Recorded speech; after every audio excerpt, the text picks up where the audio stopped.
Hello everyone, मैं हूं नवीन पिपलीवाल और स्वागत करता हूं आपका। व्यापम की नई वैकेंसीज आई हैं जिसकी डिटेल्स देखने वाले हैं हम। वैकेंसी का नाम है महिला स्वास्थ्य कार्यकर्ता प्रशिक्षण। महिलाओं के लिए है केवल, लिखिए यहाँ पर दे रखा है केवल लड़कियों के लिए। ANM TST 2020 करके वैकेंसी आई है, जिसमें देखिए थोड़ी सी डिटेल्स देखते हैं इसकी। यहाँ पर दे रखा है प्रारंभिक जो तिथि है महिला स्वास्थ्य कार्यकर्ताओं के लिए, जो प्रारंभिक तिथि है फॉर्म फिल करने की वो दे रखी है 9 जनवरी, और फॉर्म फिल करने की जो लास्ट डेट दे रखी है वो है 23 जनवरी तक फॉर्म फिल किए जा सकते हैं। और एग्ज़ाम की जो डेट दे रखी है वो है 15 फरवरी से और 16 फरवरी, अर्थात 2 दिन में एग्ज़ाम कंप्लीट हो जाएगी। 15 और 16 फरवरी 2 दिन के लिए यहाँ पर डेट दे रखी है। इसके अलावा जो फीस दे रखी है अनारक्षित अनरिजर्व कैटेगरी की है 400 रुपये, और इसके अलावा जो भी बाकी कैटेगरीज बची उनकी 200 रुपये दे रखी है। इसके अलावा जो पोर्टल चार्जेस रहेगा वो रहेगा, ठीक है। इसके अलावा इन्होंने देखो 15 और 16 फरवरी को जो एग्ज़ाम होगी इनकी ANM TST की महिला कार्यकर्ताओं के लिए, इसमें 2 पालियों में, प्रथम और द्वितीय 2 पालियों में परीक्षा को बताया जा रहा है, जिसमें 15 और 16 2 दिन में ही परीक्षाएं कंप्लीट कर ली जाएगी। और अगर बाकी डिटेल की देखें कि क्या इसके लिए अनिवार्य योग्यता है, तो देखिए यहाँ पर इन्होंने पात्रता दे रखी है। शैक्षणिक पात्रता की बात करें तो शैक्षणिक पात्रता कुछ इस तरीके से दे रखी है, ये देखिए यहाँ पर दे रखा उन्होंने 10+2 प्रणाली के साथ में, 10+2 प्रणाली के साथ में 12वीं कक्षा, ठीक है, 12वीं कक्षा पास होनी चाहिए, ये इसके लिए अनिवार्य है। इसके अलावा अगर किसी ने 12th सप्लीमेंट्री के साथ कर रखी है, अर्थात पूरक के साथ वो पास हैं, तो वो अप्लाई नहीं कर सकते। देखिए यहाँ स्पष्ट लिखा हुआ है कि पूरक या सप्लीमेंट्री के साथ अगर उन्होंने 12th की है तो वो अपात्र रहेंगे, ठीक है। तो जिन्होंने डायरेक्टली या बिना सप्लीमेंट्री के पास की है 12th, किसी भी स्ट्रीम में की हो, उसका कोई इशू नहीं है, कोई भी अप्लाई कर सकता है जिन्होंने 12th पास की है। ओनली गर्ल्स, ठीक है, ओनली लड़कियों के लिए हैं। चलिए, इसके अलावा इन्होंने और क्या डिटेल्स दे रखी है, तो प्रवेश प्रक्रिया में इन्होंने दे रखा है एग्ज़ाम के थ्रू प्रवेश परीक्षा होगी, जिसमें से इन्होंने सीटें जो दे रखी है टोटल 220 सीटों का दे रखा है, सभी कैटेगरीज की मिलाकर। देखिए यहाँ पर कुल अलग अलग कैटेगरीज के अकॉर्डिंग खुली प्रतियोगिता कुल स्थान इसमें दे रखे हैं।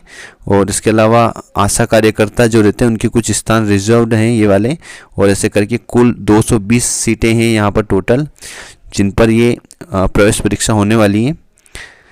चलिए, इसके अलावा 8 प्रशिक्षण केंद्रों को दिया गया है, 8 प्रशिक्षण केंद्र जहां पर प्रशिक्षण होगा।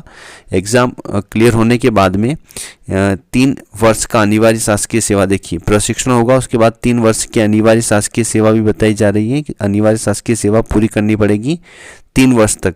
वो कहीं पर भी जहाँ पर भी दिया जाएगा, जहाँ पर भी आपकी नियुक्ति होगी वहाँ पर शासकीय सेवा के रूप में कार्य करना अनिवार्य है, क्योंकि ट्रेनिंग दी जाएगी, प्रशिक्षण दिया जाएगा, तो उसके बाद की बात है ना, 3 वर्ष के लिए।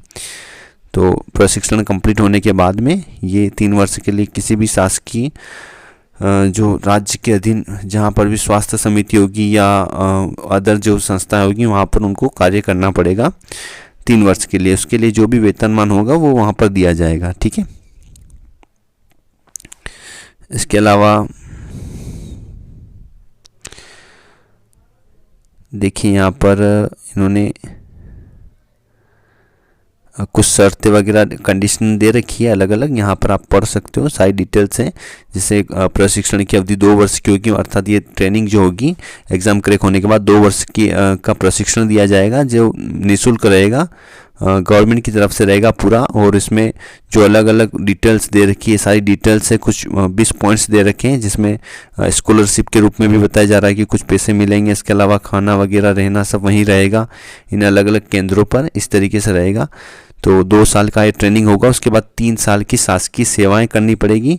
शासकीय सेवाएं जहाँ पर भी हमको अपॉइंट किया जाएगा वहाँ पर हमें वर्क करना पड़ेगा, वो भी अनिवार्य है, वो भी दे रखा है इसमें, ठीक है।